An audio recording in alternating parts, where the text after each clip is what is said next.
Have you ever been absolutely certain about something, only to realize your entire perspective was built on a totally faulty assumption? Oh, man. Yeah. It is a uniquely humbling experience. It's that chilling moment of realization where the floor just drops out from under you. Yeah, exactly. You suddenly realize you haven't been looking at reality at all. You've just been looking at your own reflection. Right. And that feeling, that specific realization, is really the beating heart of today's deep dive. So welcome in. Glad to be here. If you are listening to this right now, you are the learner, and we have designed this session specifically for you. Today, we are looking at a really fascinating set of translated notes titled The Veil Over the Heart. Yeah, it's a great piece. It's a deep examination of an ancient text, specifically the biblical passage of 2 Corinthians chapter 3, verses 13 through 18. But, our mission today isn't just to give you some dry historical theology lesson. The true goal of these notes is to uncover how our subconscious preconceptions, like the invisible labels we just slap onto ourselves, onto others, and the world actually act as veils. They fundamentally distort our reality. And we are going to look at what it takes to truly break free from those distortions. Yeah. Okay, let's unpack this, because the author of these notes starts with a metaphor that is so ordinary, it's actually kind of brilliant. I love this part. Right. They talk about a Japanese television program that was giving advice on decluttering and organizing spaces. Right. It's the kind of show that promises the absolute secret to a stress-free life is just a perfectly categorized storage closet. Oh, 100%. And the golden rule of this specific organizing method is all about the label. The show recommended that every single storage box must have a highly visible, highly specific label on the outside. Which makes sense. Exactly. The logic is pure efficiency. You should know exactly what's inside the box without ever having to expend the energy to actually open it. Which, looks perfect on paper. Our brains absolutely love cognitive efficiency. But the author then shares a personal story to show how this exact efficiency becomes a huge trap. Yeah, it's a terrifying story if you've ever moved. Seriously. So, about 7 years ago, they were moving to Maui. And anyone who has done a major cross-ocean move knows the stress of sorting through a storage unit. Oh, yeah. The worst. Right. So, during this process, the author realized, to their absolute horror, that they had nearly thrown away a stack of crucial, highly important documents. And why were they about to just toss them? Not because the documents themselves looked like trash. It was because they'd accidentally placed those essential documents into a box that had the wrong label on it. Just a mislabeled box. I mean, think about the psychology of that moment. You trust the label implicitly. You don't question it. You literally let the label dictate the value of the contents inside. Yeah, you outsource your thinking to the sticker on the box. Exactly. It perfectly maps to this super relatable modern nightmare. Like, imagine you spend 3 weeks working on this vital, career-defining presentation. It's a total masterpiece. But in a rush, you accidentally save it on your computer in a folder labeled junk receipts. Oh no, and your computer's operating system doesn't know it's a masterpiece, it just reads the label. Exactly. So a week later, when you actually need the presentation, you will aggressively search your entire hard drive. You will tear your hair out. You'll think you're going completely crazy. You'd be in full panic mode. Full panic. Mm-hmm. And eventually, you might just permanently delete the junk receipts folder to save space on your laptop, completely unaware that you are trashing your own most valuable work. Because the label entirely dictates your reality. Right. What's fascinating here is how the author connects this everyday organizational quirk to the deep architecture of the human mind. We do this constantly. All the time. We take complex, nuanced things, people, spiritual concepts, our own identities, and we just shove them into mental storage boxes, slapping a quick, permanent label on them. The author actually coins a great term for this, which is the banana bias. Oh, I love the banana bias. It's so good. So as a kid, the author was essentially forced to eat bananas. They hated the texture, hated the whole experience, so their young brain printed out this massive neon label that read, "Bananas equal not delicious." A very firm label. Very firm. And they stuck it firmly on the banana box in their mind. Right. And because of that single label, for decades, they actively avoided anything with bananas in it. Decades. Yeah, they missed out on amazing banana ice cream, fantastic tropical smoothies, all because they were filtering their sensory reality through that faulty label. Wow. I mean, the chemical makeup of the banana didn't change at all. Their perception of it was just locked inside a mislabeled box. That is such a wild way to think about it. It is. When we put a fixed label on something, when we say, oh, this person is always going to be like this, or God operates exactly like that, or even I am just an anxious, unmotivated person, we completely lose the ability to see the actual truth. We just filter everything through the assumption. Exactly. And in the context of our text today, Paul the Apostle refers to this specific distorted state of mind as having a veil over the heart. A veil over the heart. It's a really striking image because, a veil doesn't make you totally blind. It just means that what you are seeing is actively filtered, muted, and color corrected by whatever material is draped over your eyes. That's a perfect way to put it. But, if labels are the problem, my immediate thought, and I think the thought of anyone listening to this right now, is that the solution is just to get smarter. Right, just figure it out. Yeah, to re-educate ourselves. Just gather more facts, study harder, and pierce through the veil with sheer knowledge. Well, that is definitely the logical next step for the human ego. But the notes argue something kind of terrifying here. They argue that the veil actually corrupts our knowledge. Wait, really? It corrupts it? Yes, it corrupts even our very best intellectual efforts. To prove this, the author points to the story of Nicodemus from the Gospel of John. Oh, right, the Pharisee. Exactly. Nicodemus wasn't just some casual observer. He was a major Jewish leader, essentially a masterclass theologian of his day. He had all the data, all the facts. All of it. Yet the text tells us he sneaks out in the dark of night just to talk to Jesus. And why the dark? Because of his label. Because he had an image to maintain. Right. His label as a respected Pharisee meant he couldn't be seen questioning his own established reality in the broad daylight. Wow. And during their conversation, Nicodemus is deeply confused by Jesus' teachings about being born again. Jesus essentially looks at him and says, "You are a respected leader, a teacher of Israel, yet you don't understand these things." So his vast knowledge actually became a wall instead of the door. Precisely. The notes warn about the profound danger of gaining vast amounts of spiritual, theological, or even just secular knowledge, but then slapping the label of pride or human effort onto it. Oh, that makes sense. When you do that, your knowledge stops being a bridge to the truth. It just transforms into a pedestal for your ego. The text references Paul writing to the Philippians.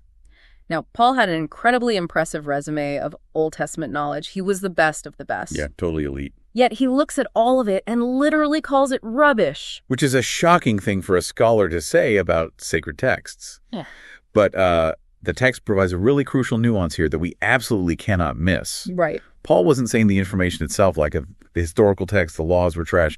He meant that because all that beautiful knowledge was wrapped up in his own arrogance, because it was shoved into a mislabeled box of self-righteousness, it functioned like garbage in his life. Yeah, it was entirely useless to him in that state. To understand why human effort fails here, we have to look at the historical context the author brings up regarding Moses. Okay, let's hear it. So in the text, Paul notes that whenever Moses is read, a veil lies over their hearts. Why Moses? Well, historically, after Moses spoke with God on Mount Sinai, his face literally shone with glory. Right, the glowing face. But that glory was temporary. It was actually fading. So Moses put a physical veil over his face so the Israelites wouldn't see the glory fading away. Oh, wow. So the veil was essentially a cover-up for somebody who was running out of power. Exactly. And the author uses this to show that the people Paul was writing to were still operating under that exact same system. Interesting. They were reading their Bibles constantly. They were putting in the effort, really trying to follow all the rules, but they were doing it through the lens of their own human willpower. And that willpower, just like the glory on Moses' face, is always fading, always inadequate. Okay, but I have to push back here on behalf of the learner. Go for it. Because everything in our modern society, from self-help books to corporate culture to our entire education system, constantly tells us that if we don't understand something or if we have a flaw, the solution is just elbow grease. The grind, right. We just need to try harder. If I don't get the math problem, I study for 3 more hours. If I want to be a better person, I volunteer more, I meditate harder, I optimize my morning routine. Isn't focused, relentless effort the ultimate solution to fixing our flaws? It is a completely natural assumption, and it works perfectly for fixing a leaky pipe or learning geometry. Yeah. But the notes provide this really counterintuitive breakthrough when it comes to the soul. The terrifying problem with a veil over the heart is that it is entirely invisible to the person wearing it. Invisible. Yeah.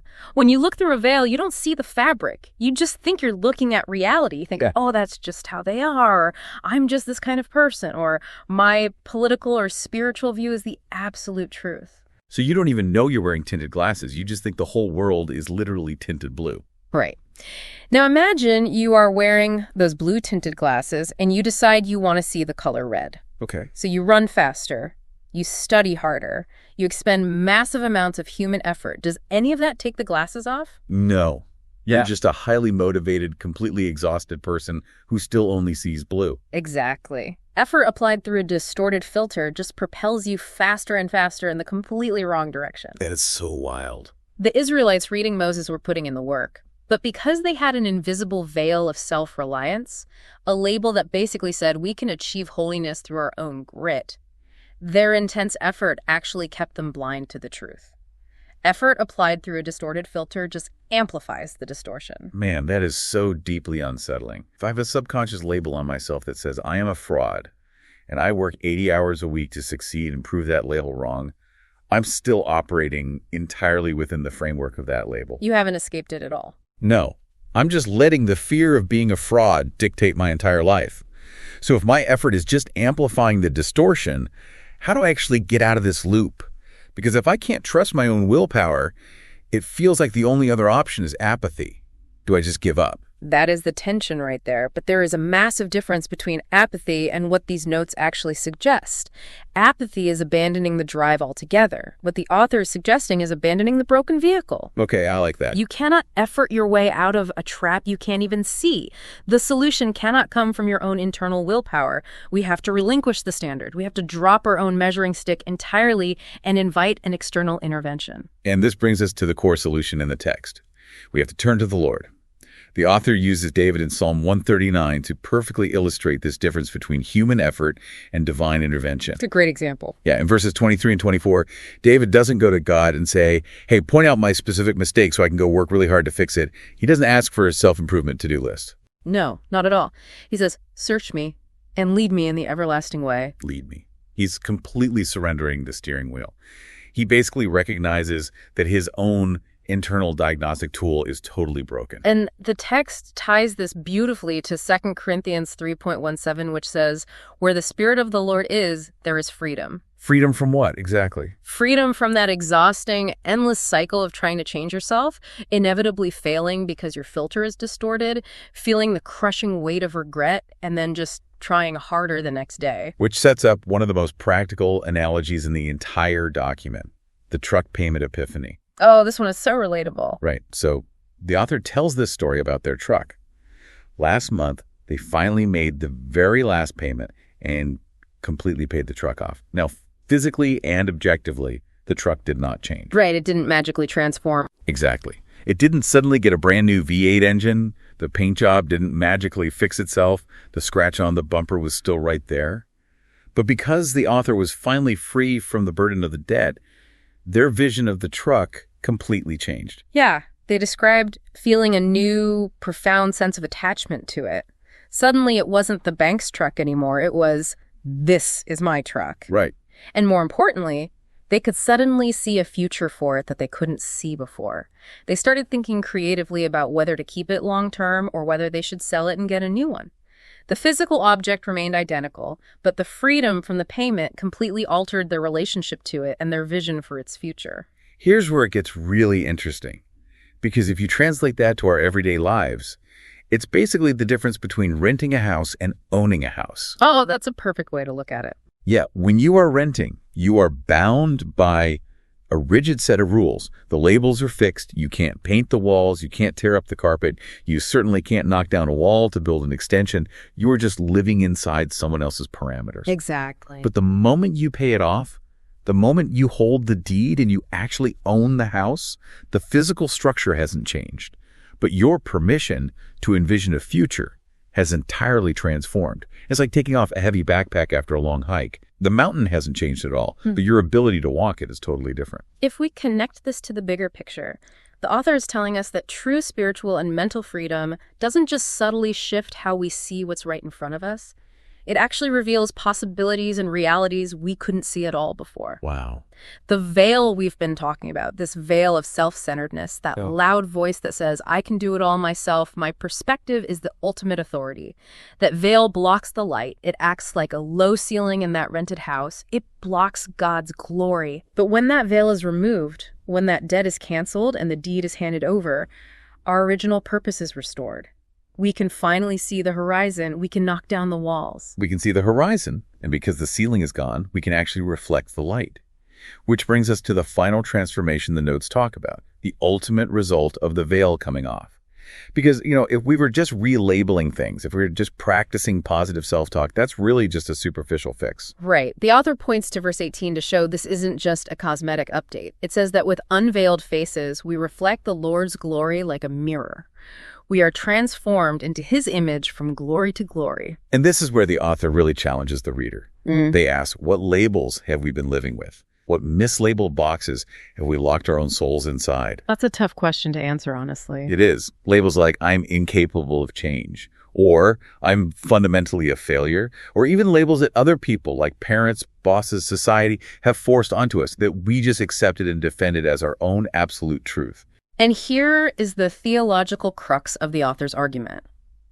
When you turn to the Lord and the veil is removed, Christ doesn't just peel the old, dirty sticker off the box and slap a shiny new "You're okay" sticker on it just to trick people. Right, it's not a rebrand. Exactly. He doesn't just rebrand you. The notes reference 2 Corinthians 5:6-7, saying that anyone in Christ is a new creation. The old has passed away, the new has come. The actual contents of the box are fundamentally, structurally changed. It's not a PR campaign. No. It's a total manufacturing overhaul. Yeah. And the author gives this beautiful final image to drive this home. When the label changes, the box's location has to change. I love this analogy. Think about a storage warehouse. Imagine a box labeled worthless or unnecessary. Right. Where does that go? It sits in the dark, dusty corner of the warehouse. It's ignored. It's left to rot. Right. But when the true owner walks into the warehouse, finds that specific box, opens it and says, no, this is precious, and claims it as their own, that box doesn't go back to the dark corner. It's permanently moved to a new place of honor. The new label actually demands a new location.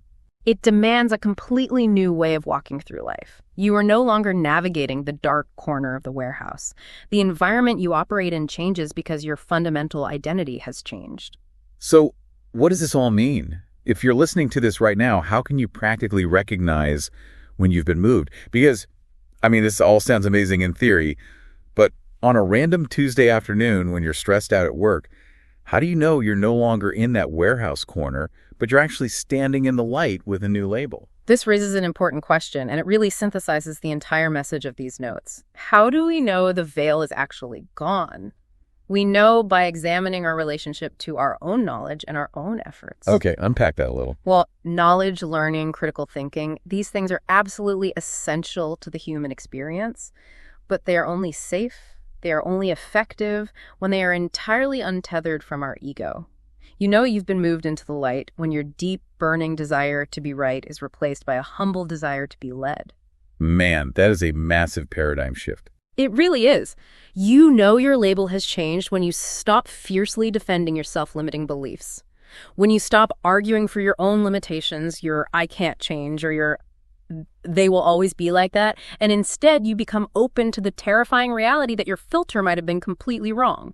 Wow. You recognize the light when you stop trying to fix the old label with your own exhaustion, and you simply allow yourself to be made entirely new. Your desire to be right is replaced by a desire to be led. We've covered some profound ground today. We started with the danger of mislabeled moving boxes and the sheer cognitive dissonance of a childhood grudge against bananas. The banana bias strikes again. Exactly. We looked at how our deepest knowledge and our hardest, most sincere efforts can actually become rubbish if they're wrapped in the veil of spiritual pride and self-reliance. We realize that our preconceptions blind us, and that simply trying harder while wearing an invisible veil just runs us further off the cliff. Yeah, you just run faster in the wrong direction. Right.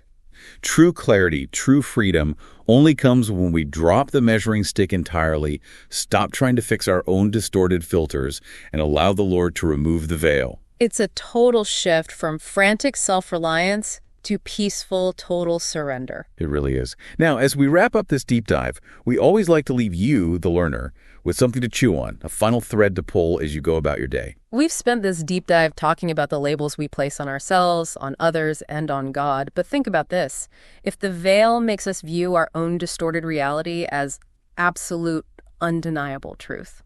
If the veil makes our distorted reality seem completely true, what fundamental truth about who you are today might actually just be an outdated label written by someone else that you're fiercely defending as if it were your own? Oof. Let that one sink in. Check your labels, check your boxes, and don't be afraid to ask for the veil to be lifted. Thank you so much for joining us on this journey today. Keep questioning, keep learning, and we will see you on the next deep dive.